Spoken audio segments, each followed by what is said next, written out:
Nazalakio, na oyo na komile loyo. Na sale inventaire, na beti calcul, na trouvé yo za malamu.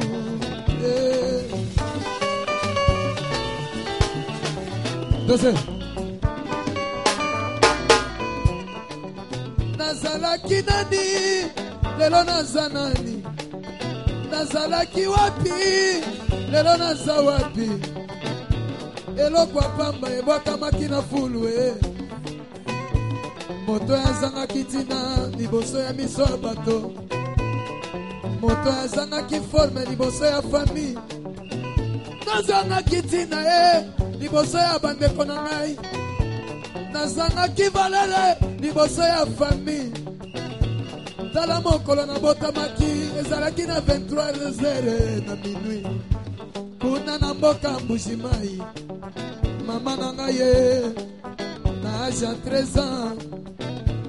Na botamaki na balabala ngai na botamaki na maternité te na botami na maternité te na botami na balabala. Mama na ngai na âge à 13 ans. Tala ndenge mokolo na botamaki famille est décidée. Na famille na biso tozalaka na ndundu te oyo auti wabie tobwaka ete na mai likambo na ye sila.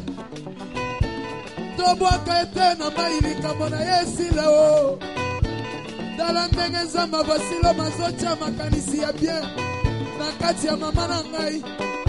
Mwana botami mokolo moko bazokima na ye azozonga epa na bango. Yawe Zambe mosokoli ya bato. Zambo oyo alatisi nga bilamba. Zamba vasilo malatisi nga bilamba. Zamba vasilo makotisi nga na avion. Moto babwaki lelo akomi na valer. Ngai ne mutu nakundaki papa na ngai. Kabuibwa Yesu tumuchena mumuntu to. Kabuibwa Yesu tumuchena mumuntu to.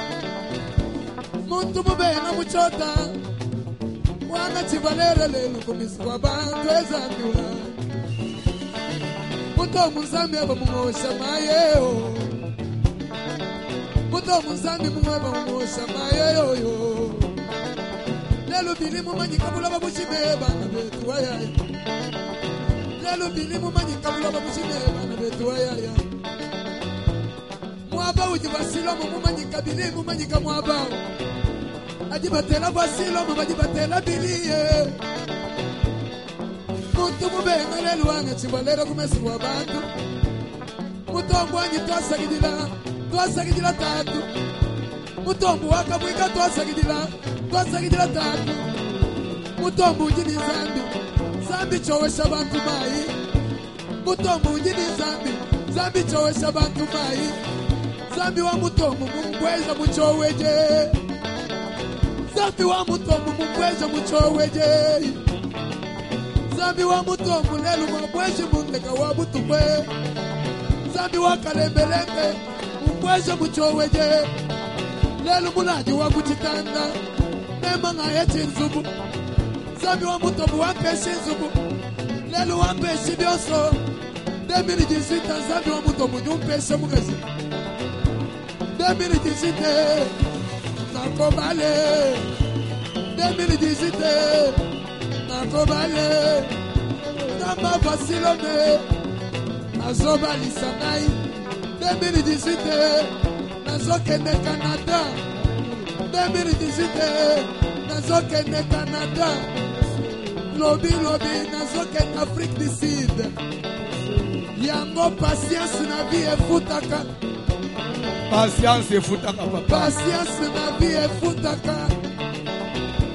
Na persévérance na vie efutaka. Na banana kalembeleme na zolala n'église.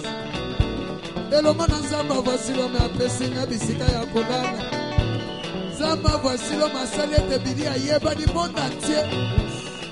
Yahweh yo yo yo. Aka. Zambi wakale bele me mumamu shamai. Zambi wabata tumumowe shamai. Yo yo yo.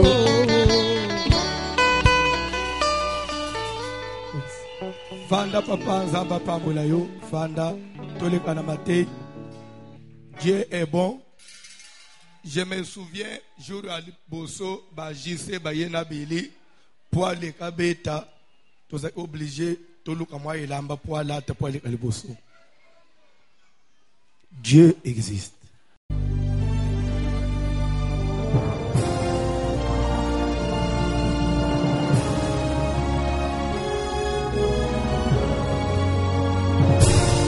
Bote na bande nyonso ba mesana kolanda biso Kinshasa, Brazzaville ainsi que ses environs. Je n'ai pas oublié tous les internautes qui ont l'habitude de nous suivre. Genèse 29 versets 10 à 21.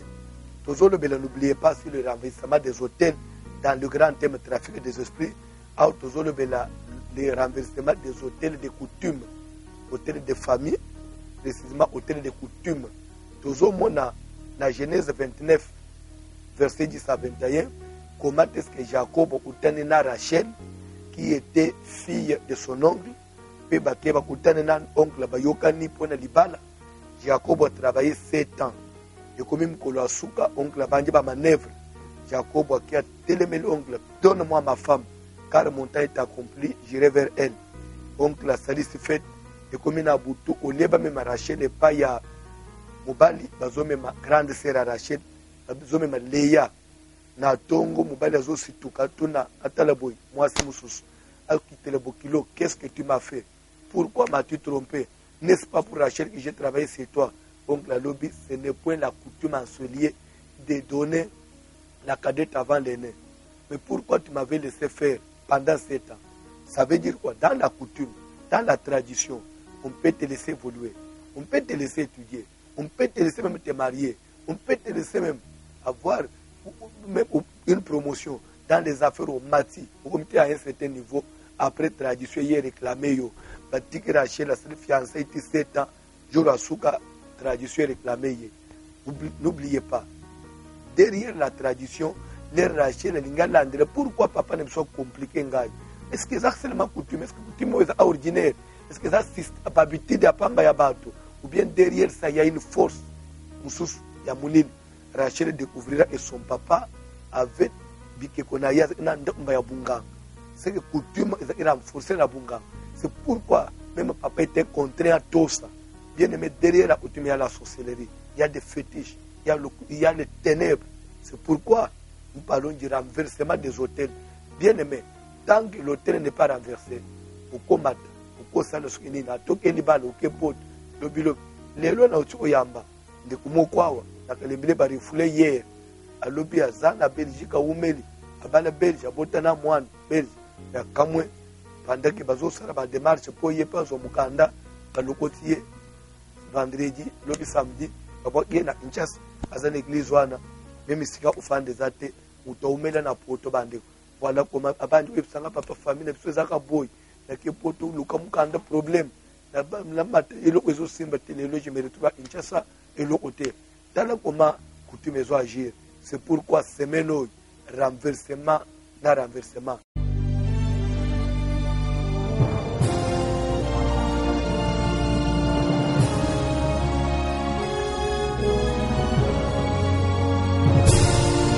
Wana ba obligera biso soki tolingi tokula eza baptême du feu.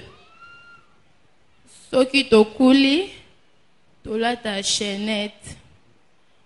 Après avoir kozwa chaînette, bapesa biso photo ya fondateur ya église wana. Tozwi yango tochaka yango jus ya prière.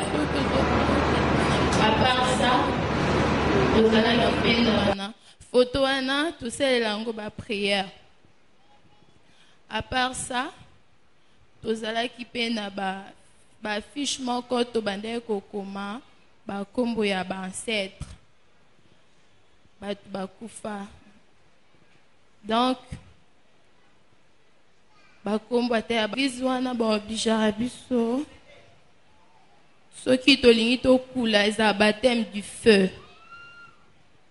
Soki tokuli tolata chaînette. Après avoir kozwa chaînette bapesa biso photo ya fondateur ya église wana. Tozwi yango tochaka yango jus ya prière. À part ça tozalaki penda wana photo wana tosalela yango baprière. À part ça tozalaki pena bafiche moko tobandaki kokoma bakombo ya bancêtre bato bakufa. Donc bakombo ata ya bakoko na biso ata bandeko soki tokomi bongo toyaka odepose yango devant hôtel ya église wana. Devant hôtel ya église wana tosali baprière. Et à part hôtel wana eza susu na hôtel moko kaka pembeni wana ezalaki divinité oyo babengi ya prospérité. Pese mikoro misimbele yemo opalo ba abem simba mikoro yo moko. OK. Divinité wana ya prospérité. Hôtel ya divinité ya prospérité. Ya prospérité, OK. To bande pe ko gumbama. Tu na biso. Wana tina na ngunini? Pardon? Tina na ngunini? Tina nango eza que nzamba mbongo osambela pombongo ela yo. Et après, à part wana, tokenda osala ba nettoyage na ba cimetière. Oui. Tokenda osala nettoyage na ba cimetière.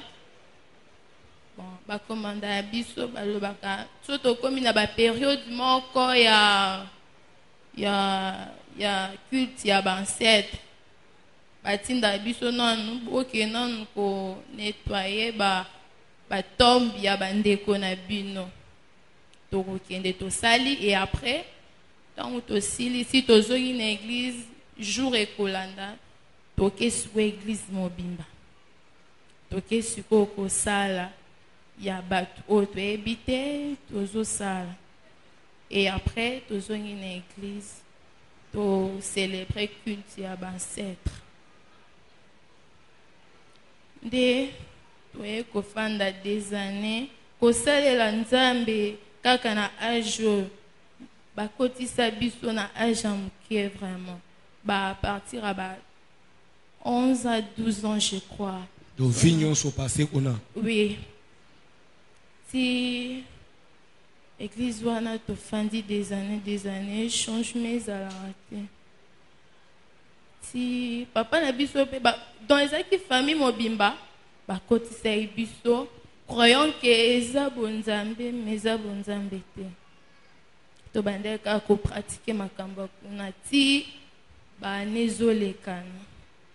Eloko eko sala poto longwa papa na biso abeli makasi asalaki voir même na AVC.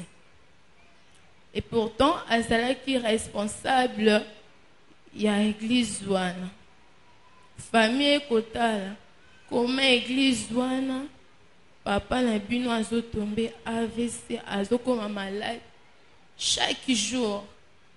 Si eko sala to eko décider tolongwe na église wana si maman biso bando sambela mais ba obligé maman biso à l'église ya papa biso. Si wana maman biso alobino kende aseka lokanga na uta kuna na ebindinge ba prière kuna na ekokoma ndena ekokoma wa opesa sunzambe merci na ndinga kangolinga na makambo nga na moni naza na ba témoignage na nga moko par rapport à nzoto na nga moko. avant na église awa na bande ko souffrir mingi na problème etel d'infection ya makasi voire même na ba période na ngai soki na meliki cité na ofanda bien te na ko baluka ti na se awa ti à travers ba prière règle na ngai ezongi bien ba ventre na ngai esala lisusu pasi te na ba période na ngai na ba infection oyo ebandaki koderange nga nalekanaki na prophétie batalisi babwakeli nga bapoussière ya bainfection voire même na cancer ya sein nzambe alongoli yango adelivre ngai et en plus d'infection na bande ko souffrir nango ça va donc naza lisusu na problème te lisusu bazwaki ngai lisusu na prophétie eloko etali mari de nuit na bande alota bandoto wana makasi mais lokola nazalaki aveugle na église oyo nga nazalaki na bande otrouva ngo nyonso normal talaka kosalela nzambe na ajour ti na ndenge nalekani na prophétie bandoto wana nalota yango lisusu te donc nakoma lese nzoto na ngai ezonga nayebi te ndeni nakoloba ezonga normal ti toye kolungwa na biso na église wana na ndenge mpe naye kokoma awa donc ezalaki bonzambe te ça va osolola pre prière na osambelela yo nzamba pambula yo kende ofanda mama nzamba mona yo amen. Je crois na yebiti tepe na sololi na yete je l'ai vu pour la première fois lelo nde serviteur mo ayelinga lobi cette fille a un témoignage par rapport aux prédications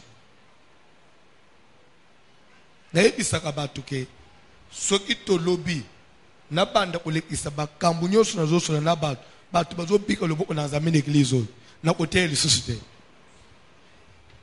na koteya lisusu te. Dieu existe.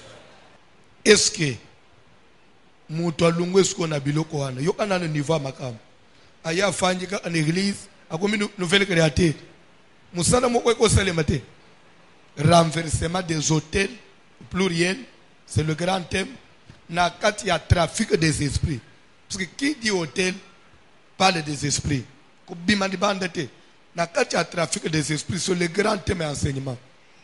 Tous on a pour un renversement des hôtels. Tous on a les hôtels des familles comme premier point. Et les hôtels des familles petits A, les hôtels ancestrales, les hôtels de tradition, les hôtels de coutume, c'est la même chose. Il y a bunkoko, il y a bakoko, il y a coutume. Même ce qu'on a dit, hier j'avais signalé que le monde hôtel c'est que il y a les hôtels de religion, les hôtels de religion. Il y a des hôtels que les diables élèvent, mais ils sont décorés comme église. Les églises pratique où ils ont salamanakat. Bandeko na ere tozali, il est malséant de dire que toteya sans peut-être toucher na pratique à ma belle église. Voilà. C'est une âme qu'on a sauvée. Une religion, au wap, baptême, faut me toilette chenette. Amen. Baptême de feu. Est-ce que la Bible est le Bibongo? Bazoka mata photo ya fondateur, on met au salon. Il faut être dans la porte d'entrée, la grande porte à salon. Toute personne qui entre dans ta maison, directement, misunaye, il faut mon amoutoine. Mbalamoko, il reçoit quelque chose. Banda ozo mona bikota otawo. Ozo bimanatong sambe na sambe. Ozo ota na banda kwa batu, ebite ozo ota wapi. S'il faut que sambe là, Il faut que ça la liste ya batu nyonso ba ufa na famille. Bangunde soki ya bangote uzokende usambele liboso photo ya fondateur. Est-ce que likambo na Nzambe zawa? Au cours de la place au Fanjoan, nde et famille na yo. Omoni, quand nous parlons de la famille, cet enfant n'y est pour rien. Mais elle sait, écoutez, on a 11 ans. 11 ans, nous avons un jugement. Nous avons un mais, la famille. C'est-à-dire que Moutou, ce qui bataille, c'est la vérité. Oyo nyonso bazola isaye nde vérité pona ye. Ce qui bala isaye vérité te oyo nda isa. Omoni même batu na ya banque centrale. Batu ya banque centrale. L'air ba faux billet ya 5 000, ya 10 000 et à 20 000 et bimi. C'est la banque centrale qui a pris le temps. Ya ole kanaba télévision ko le bake bokeba. Sur le marché ezana ba faux billet mo eleki e botana lokola bilembo ezana lettre boy so hôtel signe boy eza faux billet. Mais ce que banque centrale la sali angote c'est que faux billet ko za faux billet te na peut se comprendre faux billet ko za faux billet te et ko le faux par rapport puisqu'on n'a pas démontré caractère ya faux. On ne peut pas prêcher Christ sans démontrer que Satan est Satan. On ne peut pas me dire aux gens aimer Christ. Même les jours où Satan viendra, on va penser que c'est Christ. C'est un danger pour l'église. Il faut place au Fanjoan. Bataille sur ma cambona Nzambe et la aboye. Même ceux qui depuis que bota manayo. Famille no boko la yo na biloko eza yangote Nzamba olobelo pe Nzamba ko ede. Ezana ebele ya batu bakanga bina ba coutume. Bakanga bina ba pratique a bukoko. Mais pour ta famille, bala il faut que Nzambe ya solewa.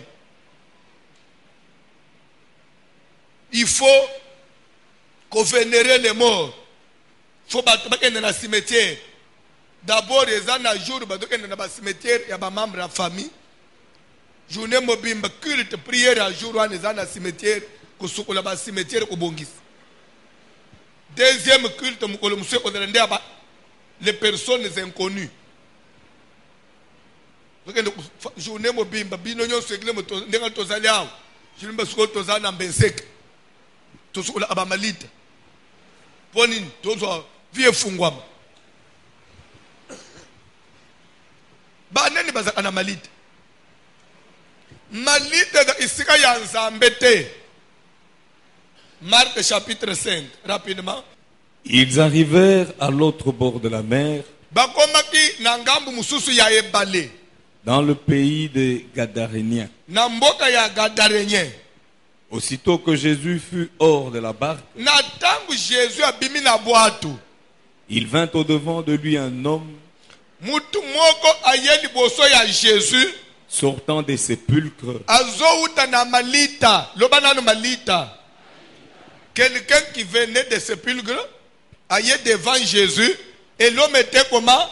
et possédé d'un esprit impur. Il avait le Saint-Esprit. Sépulcre, cimetière. Bisika ya milimu mabe. Cimetière bisika milimu mabe. Nulle part dans la Bible, Nzamba pese biso nzela. Ya tokende kufanda na cimetière, tokende obongisa malita.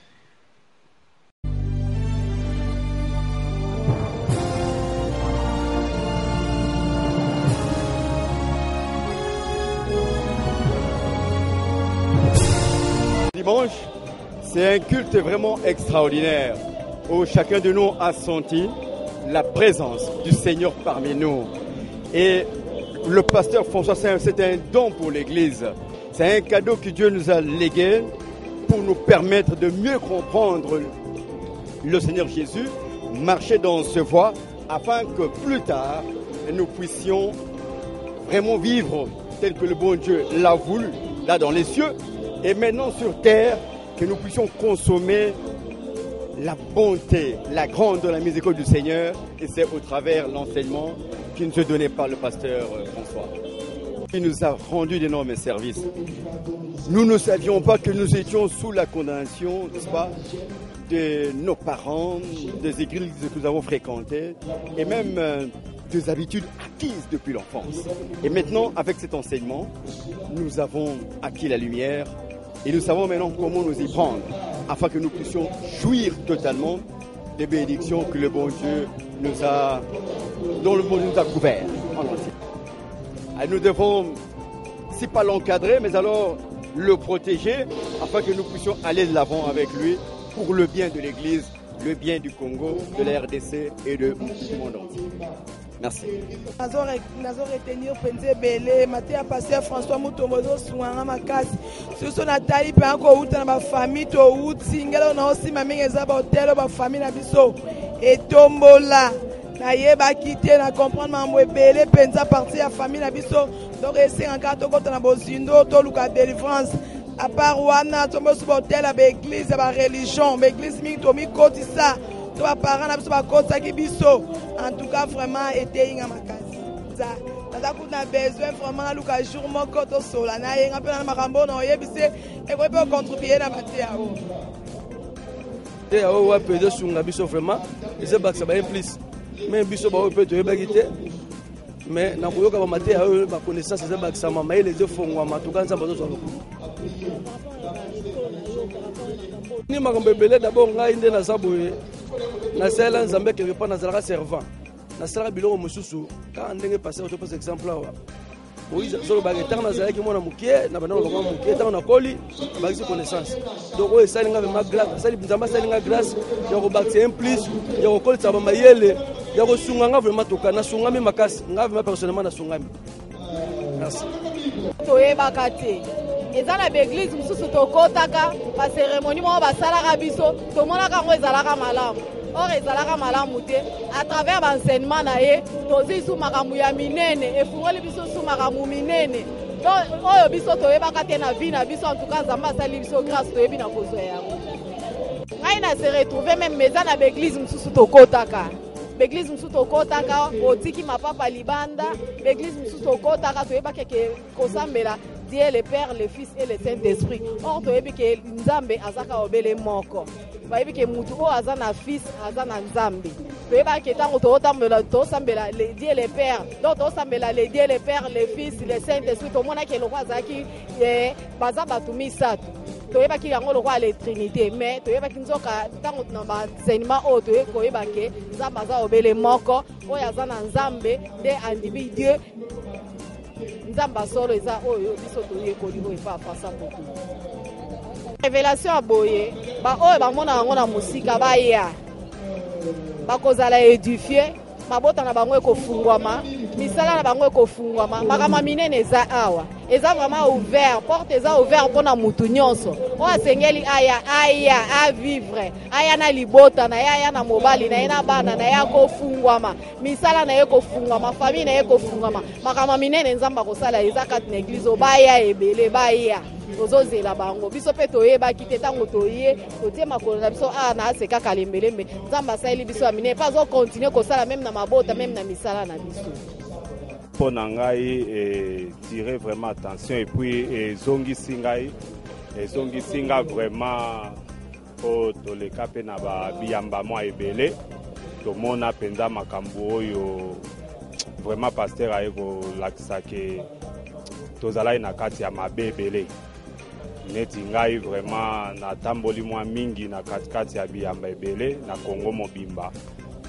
Il y avait des lieux où vraiment ba pratique ezalaki kosalema ezalaki malamu te confort neti vraiment bakoki kopelisa moto donc pour la délivrance ezosenga ke bapelisa moto mosusu des fois bazopelisa babougie mpona kotumba yo mpo yango nde elakisaki oza délivré mais ezalaki malamu te par rapport ya enseignement oyo pasteur alakisi biso etali bongo ba renversement ya ba hôtel et des religions et il y avait même bisika mususu ezalaki ke bazo melisa biso ba maya mungwa tango ba melisio yango ebele sali ki osanza wana balobi ke wana nde osanzi kindoki osanzi mabe et puis oza délivré à partir ya maya mungu wana.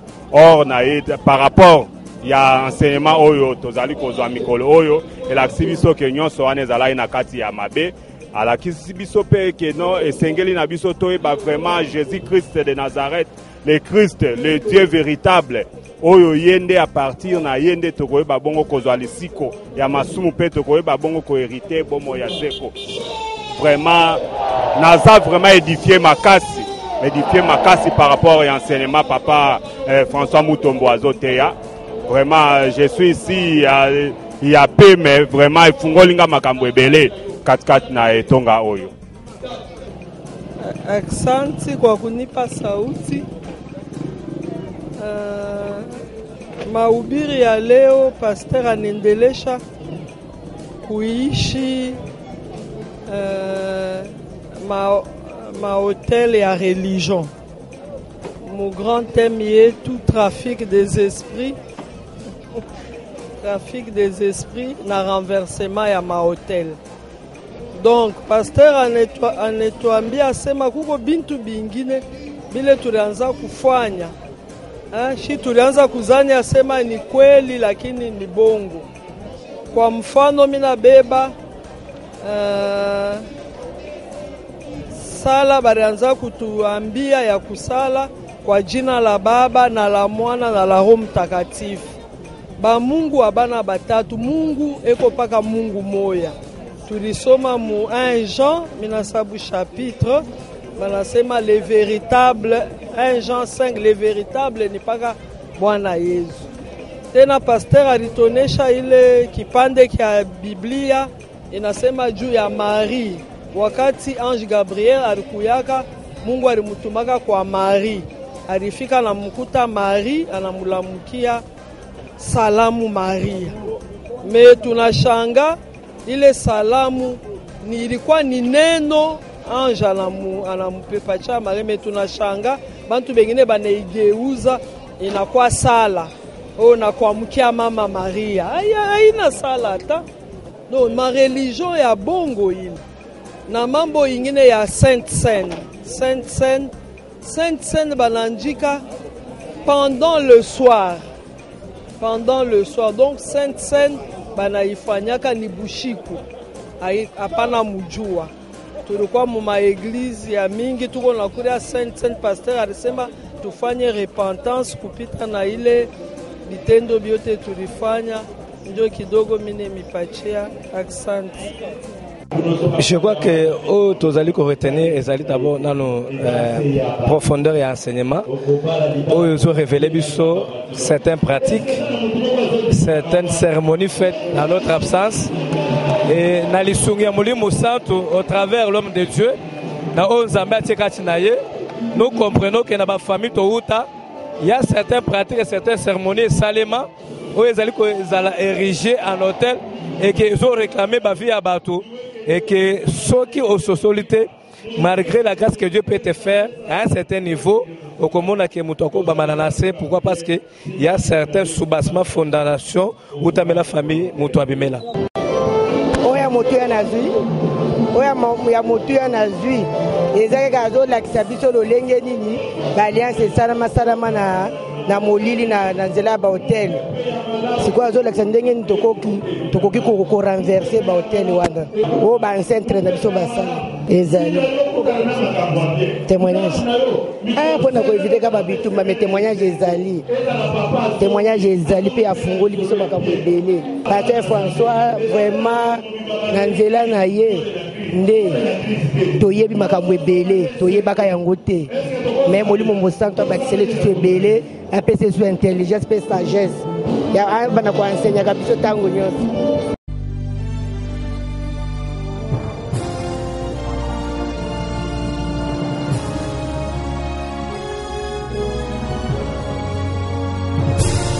Notre programme pour cette semaine, tous les bandes jeunes, le dimanche à minuit, toute la journée de lundi, on est à sec, on ne mange rien.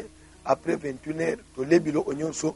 Après tous les programmes à Sika pour toute la semaine, on a prière de lundi à vendredi, de 10h à 12h, de 12h30 à 15h30 et de 16h30 à 20h30 pour la journée, de lundi à vendredi, 3 cultes. Et la nuit, on a prié de minuit à 3h, juste de lundi à samedi matin. Samedi, on a prié de 16h à 19h. On a prié à Bakaya, à tout exemple, pour Kubota, pour ma chambre, pour complication. Et dimanche, on a 3 cultes. On a 3 cultes le dimanche, le matin, de 8h à 12h30, culte d'enseignement, culte d'action de grâce, 12h30 à 14h, culte francophone jusqu'à 14h30, et le soir, 16h30 à 20h30, culte de combat. Ils ont vécu le vrai combat, parce que dans le combat, on n'y va que pour des objectifs, soit c'est la victoire, soit c'est la défaite. Mais je crois que nous, on a combattu aujourd'hui dans la victoire, parce qu'il y a eu même des témoignages, des miracles qui se sont opérés vraiment spontanément sur place par des gens qui ne s'attendaient même pas, pour dire que le combat vraiment est possible sur victoire.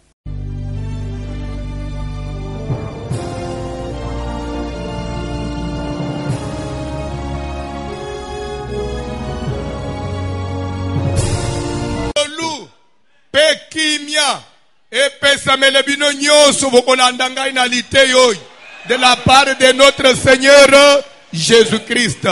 Que la grâce et la paix vous soient données, vous qui me suivez maintenant et ceux qui auront l'occasion de me suivre.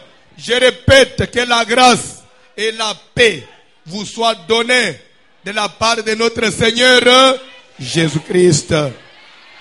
So qu'on dit amen et paix.